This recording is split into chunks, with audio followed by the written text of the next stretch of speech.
Granny के पिछले video में हम यहाँ तक जान चुके थे कि ग्रैनी गोश्त कैसे बनी। आज हम उससे आगे की कहानी को कंटिन्यू करेंगे। अगर आपने ग्रैनी का पहला वीडियो नहीं देखा है तो मैंने लिंक नीचे डिस्क्रिप्शन में दे रखा है, आप जाके देख सकते हैं। हर यूट्यूबर की जो फॉर्मेलिटी होती है वो पूरी करके वीडियो में आगे बढ़ते हैं। अगर आप लोगों ने चैनल को सब्सक्राइब नहीं किया हुआ है तो सब्सक्राइब कर उस पास वाले बेल आइकन को ऑल पर सिलेक्ट ज़रूर कर लेना। ये वीडियो पूरी तरह से काल्पनिक कहानियों पर आधारित है, इसका रियलिटी से कोई लेना देना नहीं है। अब आगे बढ़ते हैं। पिछली वीडियो में हम यहाँ तक जान चुके थे कि ग्रैनी कैसे मरी। अब आगे ग्रैनी की मौत के बाद उसकी आत्मा उसी के घर में कैद हो गई, जिसके बाद वो हमेशा ही स्लेंड्रीना का इंतज़ार करती कि कब स्लेंड्रीना आए और वो अपना बदला पूरा करे, यानी कि स्लेंड्रीना को मार दे। उसकी ये ख्वाहिश जल्द ही पूरी हो गई। एक दिन स्लेंड्रीना ग्रैनी के घर में उस ब्लैक मैजिक की किताब को लेने के लिए आई, जिसकी वजह से ये सारा बखेड़ा खड़ा हुआ। जैसे ही स्लेंड्रीना घर में आई वैसे ही ग्रैनी को भनक लग गई कि जिसका वो बरसों से इंतज़ार कर रही है अब वो उसके पास है। अब वो घर में आ गए। थोड़ी देर में ग्रैनी ने स्लेंड्रीना को मार दिया। अब ग्रैनी को ये डर था कि स्लेंड्रीना ब्लैक मैजिक को जानती है, जिसकी वजह से स्लेंड्रीना की आत्मा ग्रैनी की आत्मा से ज़्यादा शक्तिशाली है। अगर उसने जल्द ही स्लेंड्रीना की आत्मा को कैद नहीं किया तो स्लेंड्रीना की आत्मा ग्रैनी की आत्मा को कैद कर देगी। इसलिए जल्दबाजी में ग्रैनी ने स्लेंड्रीना की आत्मा को कैद करने का उपाय उस ब्लैक मैजिक की किताब में देखा। उसमें कुछ मंत्रों के साथ ये लिख रखा था कि जिसकी भी आत्मा को कैद करना है उसके किसी परिवार वाले के उपयोग किए जाने वाली चीज़ों में ही कैद किया जा सकता है, बशर्ते जिन चीज़ों में कैद करना है आप उन चीज़ों को वहाँ नहीं रख सकते जहाँ वे हमेशा से रखी जाती हैं। अगर उन चीज़ों को वहीं रख दोगे तो वो आत्मा वापस आज़ाद हो जाएगी और एक परिवार वाले की चीज़ से आप एक आत्मा को एक ही बार कैद कर सकते हो। ये थोड़ा कॉम्प्लिकेट हो गया, इसे एग्जांपल में समझो।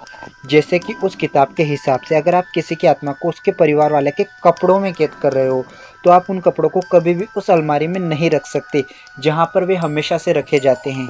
अगर आप उन कपड़ों को वापस वहीं रख देते हो जहाँ पर वे रखे जाते थे तो वो आत्मा आज़ाद हो जाएगी, समझ गए। इसलिए ग्रैनी आनन फानन में उन मंत्रों को बोलती है और स्लेंड्रीना की आत्मा को स्लेंड्रीना की बेटी के खिलौनों में कैद कर देती है और उन खिलौनों को घर में ही छुपा देती है। अब ग्रैनी को अपनी शक्तियाँ बढ़ाने का नशा होने लगता है।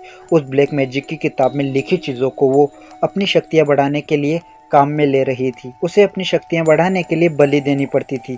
कुछ 5 से 10 लोगों की बलि देने के बाद स्थानीय सरकार द्वारा उस घर को हॉन्टेड हाउस घोषित कर सील कर दिया जाता है।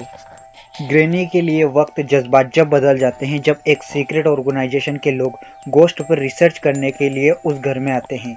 लोग जैसे ही घर में आते हैं उसके थोड़ी देर बाद ग्रैनी उनमें से कुछ लोगों को मार देती है और कुछ लोग अपनी जान बचाने के लिए घर में अलग अलग जगह छुप जाते हैं और बाहर निकलने का रास्ता ढूंढने लगते हैं।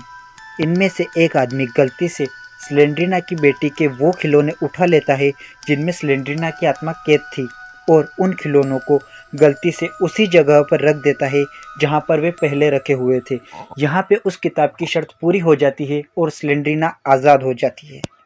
आज़ाद होते ही वे कुछ बचे हुए रिसर्चर्स को मार देती है और फिर ग्रैनी की उससे लड़ाई होती है जिसमें ये ग्रैनी को हरा देती है और ग्रैनी को घर से बाहर कर देती है।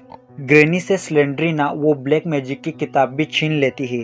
अब ग्रैनी को स्लेंड्रीना से बदला लेना था, साथ ही अपना घर भी वापस लेना था, पर स्लेंड्रीना ज्यादा शक्तिशाली थी इसलिए ग्रैनी उसका सामना नहीं कर सकती थी। सो मजबूरन ग्रैनी को अपना घर छोड़ के भागना पड़ा। ग्रैनी बाहर किसी घर की तलाश में होती है तब उसे याद आता है कि यहाँ से कुछ 50-60 किलोमीटर दूर उसके ससुर का घर है जो अभी पूरी तरह से सुनसान पड़ा होगा।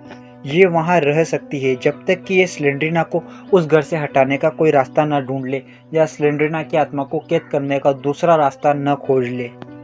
जैसे ही ग्रैनी उस घर में जाती है वैसे ही वहाँ उसे एक और आत्मा दिखाई देती है और वो आत्मा कोई और नहीं बल्कि ग्रैनी का पति यानी कि ग्रैंडपा था। ग्रैनी ग्रैंडपा को सारी बात बता देती है और ये दोनों मिलकर किस तरह से स्लेंड्रीना को हराते हैं ये हम जानेंगे अगले पार्ट में, यानी कि पार्ट 3 में। ये एक फिक्शनल स्टोरी है यानी कि एक काल्पनिक कथा, सो इसे ज़्यादा सीरियसली मत ले लेना। वीडियो पसंद आया तो इसे लाइक ज़रूर करना और हाँ, अगर आप लोगों ने अभी तक चैनल को सब्सक्राइब नहीं किया हुआ है तो सब्सक्राइब कर उस पास वाले बेल आइकन को ऑल पर सिलेक्ट ज़रूर कर लेना।